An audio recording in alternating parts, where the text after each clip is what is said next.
ಪೊಲೀಸರಿಗೆ ಒಂದು ಥ್ಯಾಂಕ್ಸ್ ಹೇಳಕ್ಕೆ ಇಷ್ಟಪಡ್ತೀನಿ. ಯಾಕೆ ಅಂತ ಹೇಳಿದ್ರೆ ಅದು ಯಾರೇ ತಪ್ಪು ಮಾಡಿದ್ರು, ಅವಾಗಲೇ ಹೇಳಿದೆ, ಯಾರೇ ತಪ್ಪು ಮಾಡಿದ್ರು ಶಿಕ್ಷೆ ಆಗಲೇಬೇಕು. ಅದಕ್ಕೆ ಇವತ್ತು ಏನಂತಾರೆ ಒಂದು ಕೋರ್ಟಲ್ಲಿ ತೀರ್ಪಾಯಿತು.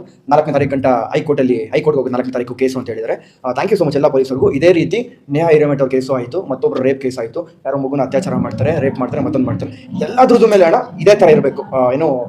ಈ ಒಂದು ಏನಂತಾರೆ ಈ ನ್ಯಾಯ ಕೊಡಿಸೋದ್ರಲ್ಲಿ ಇದೇ ಥರ 10 ದಿನ 20 ದಿನ ಕಂಟಿನ್ಯೂಸ್ ಟಿವಿಲಿ ಹಾಕೊಂಡು ಹೊಡೆದಾಗ ಅವ್ರಿಗೊಂದು ನ್ಯಾಯ ಸಿಗುತ್ತೆ. ಯಾಕಂದ್ರೆ ಅವ್ರ ಮನೆಗಳಲ್ಲೂ ಅನುಭವಿಸಿರ್ತಾರೆ. ಇವತ್ತು ನೇಹಾ ಹಿರೇಮಠ ಅವ್ರ ಕೇಸವರು 1000 ಜನ ಅವ್ರ ಊರಲ್ಲಿ ಪ್ರೊಟೆಸ್ಟ್ ಮಾಡಿದ್ರು, ಮತ್ತೊಂದು ಮಾಡಿದ್ರು, ಎಲ್ಲ ಮಾಡಿದ್ರು. ಅದು 2ನೇ ದಿನಕ್ಕೆ 3ನೇ ದಿನಕ್ಕೆ ಮ್ಯಾಟ್ರ್ ಕ್ಲೋಸ್ ಆಗೋಯ್ತು. ಯಾಕೆ ಅಲ್ಲಿ ಯಾರು ದೊಡ್ಡ ವ್ಯಕ್ತಿ ಅನ್ನೋದು ಇರಲಿಲ್ಲ. ಅದಕ್ಕೋಸ್ಕರ ಇಲ್ಲಿ ದರ್ಶನ್ ಅವರು ಇಲ್ಲ ಡಿ ಬಾಸ್ ಅವರು ಇಲ್ಲ ಮತ್ತೊಂದು ನೀವೆಲ್ಲ ಏನು ಕರಿತಾ ಇರ್ತಾರಲ್ಲ ಇವಾಗ ಮೀಡಿಯಾದಲ್ಲಿ ಕೂತ್ಕೊಂಡು ಅವರು ಇವರು ಅಂತ, ಅದಕ್ಕೋಸ್ಕರ ಅವ್ರು ಎಲ್ಲರಿಗೂ ಹೇಳ್ತೀನಿ, ಪ್ಲೀಸ್ ದಯವಿಟ್ಟು ಒಂದು ರಿಕ್ವೆಸ್ಟ್ ಮಾಡ್ಕೊತೀನಿ. ನೀವುಗಳೇ ಪ್ರಮೋಟ್ ಮಾಡಿದಿರಾ, ನೀವುಗಳೇ ಬೆಳೆಸಿದಿರಾ, D boss, challenging star, box office ಸುಲ್ತಾನು, ಮತ್ತೊಂದು ಥರ ಹೆಸರುಗಳು ಕೊಟ್ಟಿದ್ದೀರಾ. ಇವತ್ತು ಅದೇ ರೀತಿ ಬೇರೆ ಥರ ಪುಟ್ರಾಗ ಹೋದ್ರೆ ನಿಜವಾಗ್ಲೂ ಮನಸ್ಸಿಗೆ ಬೇಜಾರಾಗ್ತಾನೆ. ದಯವಿಟ್ಟು ಯಾರು ಮಾಡಕ್ಕೆ ಹೋಗ್ಬೇಡಿ. ಅದಕ್ಕೆ ಗುರು ಸ್ವಲ್ಪನಾದರೂ ಎಜುಕೇಷನ್ನು, ಸ್ವಲ್ಪನಾದರೂ ಜ್ಞಾನ, ಎಜುಕೇಷನ್ ಇಲ್ಲ ಅಂದರೂ ತಿಳುವಳಿಕೆ, ಜ್ಞಾನನಾದರೂ ಇರಬೇಕು ಅನ್ನೋದು. ಪೊಲೀಸವ್ರಿಗೆ ಕೆಲಸ ಹೇಳ್ಕೊಡಕ್ಕೆಲ್ಲ ಹೋಗ್ಬೇಡ ಗುರು.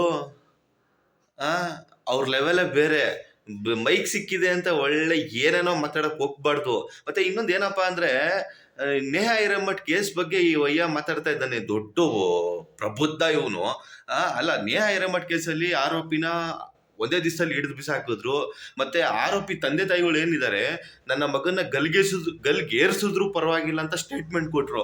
ಇವೆಲ್ಲ ಮೋಸ್ಟ್ಲಿ ಚೈಡ್ ಚಪಾತಿಗಳಿಗೆಲ್ಲ ಏನು ಗೊತ್ತಾಗಲ್ಲ ಗುರು. ಮೋಸ್ಟ್ಲಿ ಇವರೆಲ್ಲ ಚಾನಲ್ ನೋಡಲ್ಲ. ಯಾರೋ ಒಬ್ರು ಮೈಕ್ ಹಿಡಿದಿದ್ದ ತಕ್ಷಣ ರಾಜಾವಲಿಗಳಂತೆ ಏನೋ ದೊಡ್ಡ ಸೆಲೆಬ್ರಿಟಿ ತರ ಇವ್ನಿಗೋಗಿ ಮೈಕ್ ಹಿಡಿತಾರೆ. ಇವ್ನು ಏನೋ ಪೊಲೀಸರಿಗೆ ಕೆಲಸ ಹೇಳ್ಕೊಡೋರ್ ಲೆವೆಲ್ಗೆ ಅಣ್ಣ ಮಾತಾಡ್ತಾನೆ. ಅಯ್ಯೋ, ಅದಕ್ಕೆ ಗುರು ತಿಳ್ಕೊ, ಸ್ವಲ್ಪ ತಿಳುವಳಿಕೆ ಅನ್ನೋದನ್ನ ತಿಳ್ಕೊ. ಸ್ವಲ್ಪ ಮಾತಾಡೋದನ್ನ ಇನ್ನೂ ಕಲಿಯೋದು ಬೇಜಾನಿದೆ, ನೀನು ಕಲ್ತ್ಕೊ ಅಂತ ಈ ಸಂದರ್ಭದಲ್ಲಿ ಹೇಳ್ತೀನಿ.